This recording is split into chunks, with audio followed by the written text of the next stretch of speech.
Have you ever found yourself hesitating, thinking twice before asking for help? Maybe it's because you feel like you should be able to do things on your own, that asking for assistance might make you seem less capable, or perhaps even a little bit vulnerable. It's a feeling that many of us face, and it's something that can become more prominent as we get older. We've spent our lives taking care of ourselves, and the idea of depending on others for help can sometimes feel like a blow to our pride or self-worth. But the truth is, needing help is not a sign of weakness. It's a sign of strength. In today's video, we're going to talk about how you can maintain your self-esteem when you find yourself in situations where asking for help becomes necessary. You're not alone in feeling this way, and understanding how to embrace help without losing confidence is an important part of living life to the fullest, no matter your age.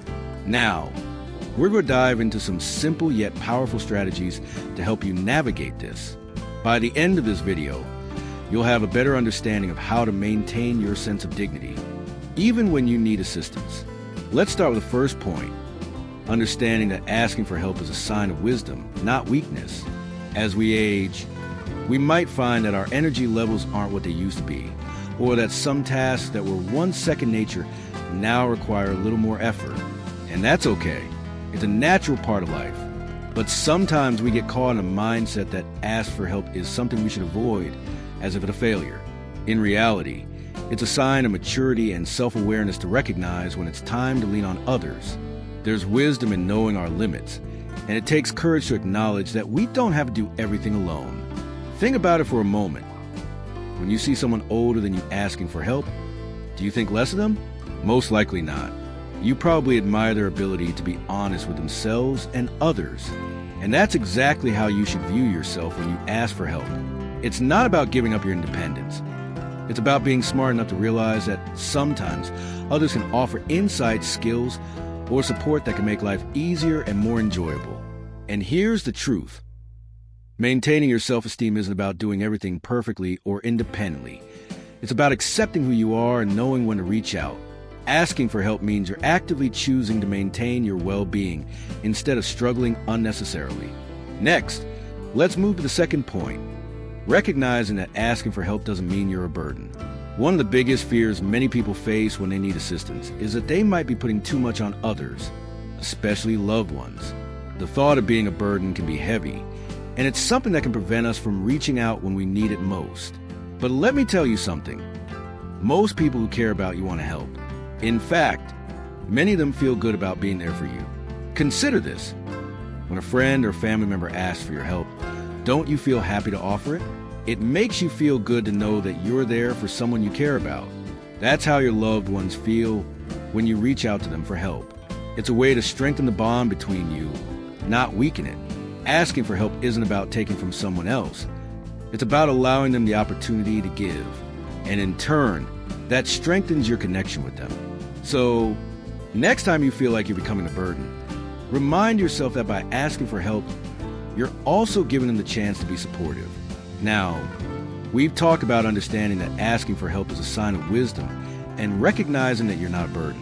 Let's move on to the next point, where we'll explore how setting healthy boundaries can actually boost your self-esteem, even when you're the one receiving assistance. Stay with me as we dive deeper into this. Now that we've discussed how asking for help is a sign of wisdom and not a weakness, and how it doesn't make you a burden, let's move on to something that can really make a difference in how you feel about yourself when you need assistance. Setting healthy boundaries. Setting boundaries is something that many people associate with protecting your time and energy, but it's also a key part of maintaining your self-esteem when you're asking for help. You see, when you ask for help, it doesn't mean you have to say yes to every offer or request that comes your way. You are still in control of your choices, and that control is incredibly empowering. Let's take a moment to think about this. If you were to ask for help but feel like you were obligated to accept whatever someone offered, it could leave you feeling uncomfortable or disempowered. But when you're clear about your needs and know exactly what kind of help you're asking for, you take control of the situation. It's not about losing your independence. It's about having the clarity to make sure that the help you receive is beneficial and aligns with your needs. For example, let's say you need assistance with grocery shopping. Maybe a family member offers to pick up some things for you, but they want to choose all your items for you. Now, This might not be a problem if you trust their judgment, but what if you have specific preferences or dietary restrictions? By setting a boundary, you can politely let them know what you need, whether it's a certain brand of bread or a specific type of fruit. It's not about rejecting their help. It's about ensuring that the help they provide is exactly what will serve you best. This type of boundary setting allows you to maintain your self-esteem because you're still in charge. You're making choices about your own care, and you're using your voice to express your preferences. So, when you ask for help, remember that you can still maintain control over how that help looks. Your needs are important, and respecting them is a form of self-care. Now, let's move on to another important point. Understanding that accepting help can actually strengthen your relationships. When we are self-sufficient and independent, it can sometimes feel like we're pushing others away, even if that's not our intention. By refusing help or not reaching out, we might unintentionally create distance between ourselves and our loved ones. But here's the beauty of asking for help. It's an opportunity to connect on a deeper level with those around you. Think about how it feels when someone opens up to you and asks for help. It doesn't make you think less of them. In fact, it might even bring you closer. You feel needed, valued, and appreciated. When you allow yourself to be vulnerable enough to ask for help, you're giving others a chance to show up for you. And in doing so, you're reinforcing the bond of trust and care that makes relationships stronger. You've likely given help to others throughout your life, and you know how good it feels to offer support.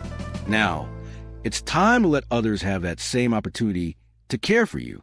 It's a beautiful exchange, and it enriches both your life and the lives of those around you. So, when you ask for help, remember that it's not just about receiving.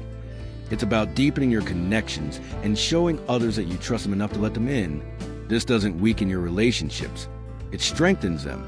Now that we've covered the power of setting healthy boundaries and how accepting help can actually improve your relationships, let's look at one more point for today. Embracing the idea that self-esteem isn't built on independence alone.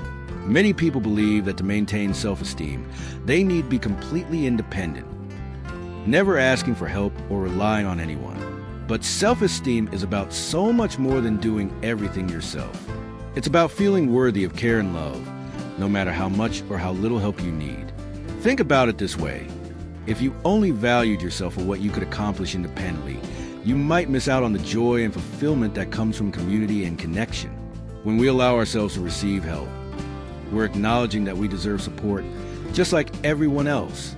We're embracing our worthiness, not just as individuals, but as part of a greater network of people who care for us. And here's the thing, self-esteem grows in many ways. It's not just about what you can do on your own, but also about how you allow others to be part of your journey. Whether it's accepting help from a friend, leaning on family during tough times, or asking for assistance with daily tasks, every act of support is an opportunity to strengthen your sense of self-worth. As we continue to age, we might find that our definition of self-esteem evolves. It's no longer just about being able to check things off a to-do list by ourselves. It's about knowing that we are worthy of help, worthy of care, and worthy of love, no matter how much we can do independently. Now, with these ideas in mind, it's clear that asking for help isn't a loss of self-esteem. In fact, it can be an opportunity for growth. We talk about how asking for help is a sign of wisdom, how it doesn't make you a burden, how setting healthy boundaries can empower you, and how accepting help can strengthen your relationships. All of these points are connected to a more expansive view of self-esteem, one that includes both independence and interdependence. As we move forward, let's explore how to continue to maintain and nurture the sense of self-esteem when asking for help, especially in situations where you might feel vulnerable. Stay tuned as we dive into the final part. As we explored so far, maintaining self-esteem while asking for help is not about losing your independence. It's about embracing a broader sense of self-worth that includes both receiving and giving. Now, let's wrap things up by looking at the final steps to help you keep your self-esteem strong even when asking for help, starting with reframing your mindset around help. It's all too easy to view asking for help as something negative, something to be avoided at all costs. But if you can start to reframe how you think about it, everything changes. Instead of seeing help as a failure or a sign of weakness, try to see it as an opportunity for growth and connection. Think of asking for help as a way of building a team around you. Just like a sports team depends on each player's unique skills to win the game, you have a team of family, friends, and even professionals who can support you in different areas of life. The more you embrace this mindset, the more empowered you'll feel, because you'll realize that you're not alone in this. You have a network that's there to support you. When you shift from seeing help as something you need to hide or feel ashamed of, to seeing it as something that enriches your life, your self-esteem will grow. It's all about how you frame it in your mind. When help becomes a shared experience, rather than something that highlights your limitations, it transforms into a powerful tool for maintaining your self-worth. Now, let's talk about celebrating the small victories when you do ask for help. It might seem strange to think about celebrating something as simple as asking for help, but here's the thing. Every time you ask for assistance and accept it with grace, you're taking a step toward maintaining your independence in a new way. You're learning that it's okay to rely on others, and that doing so doesn't make you less of a person. In fact, it takes courage and strength to ask for help when you need it. Maybe a neighbor helps you carry groceries to your car, or a loved one assists with some household chores. Those small acts of support are victories. They are reminders that you are connected to a community, and that community is there to lift you up. By acknowledging these victories, you not only maintain your sense of self-worth, but you also build stronger, more positive relationships with the people around you. Don't let the moment pass without recognizing how much strength it takes to reach out for support. Celebrate your ability to accept help gracefully, knowing that it's a reflection of your wisdom, maturity, and desire to live a fulfilling life. And finally, let's end on a note of reminding yourself that self-esteem isn't about perfection. Many people tie their self-worth to achieving perfection, whether that's in their ability to handle everything alone or in meeting the expectations they set for themselves. But the truth is, none of us are perfect. We all have moments where we need help, and that's okay. Perfection isn't the goal. Peace and acceptance are. Self-esteem isn't built on always having it together or never needing assistance. It's built on accepting yourself as you are, with all your strengths and vulnerabilities. And remember, you are more than enough, even in your moments of need. Your worth isn't tied to how much you can do alone. It's tied to who you are as a person, the love you give, the kindness you show, and the wisdom you've gained through life. Asking for help is part of the human experience. It's a way to show that you are human, with needs and desires just like everyone else. It's a reflection of your ability to connect, to be vulnerable, and to trust others in a way that enhances your life and theirs. So, the next time you find yourself needing help, remember that it's not a sign of weakness. It's a testament to your wisdom and strength. You deserve help just as much as anyone else, and asking for it only enhances your self-esteem. By reframing how you view help, setting healthy boundaries, and celebrating the small victories along the way, you'll continue to nurture your self-worth as you move forward in life. And as we wrap up today's video, I want to leave you with this final thought. You are worthy of care, love, support, no matter how much or how little you can do on your own. So, the next time you need help, remember that asking for it is a beautiful act of self-care, and it's one that only strengthens who you are. Thank you for joining me today. If you found this video helpful, I encourage you to share your thoughts in the comments below. Let me know if any of these strategies resonated with you, or if you have your own tips for maintaining self-esteem while asking for help. Don't forget to like the video and subscribe for more helpful content. Here's to living your best life, no matter your age. Take care, and remember, you are enough just as you are,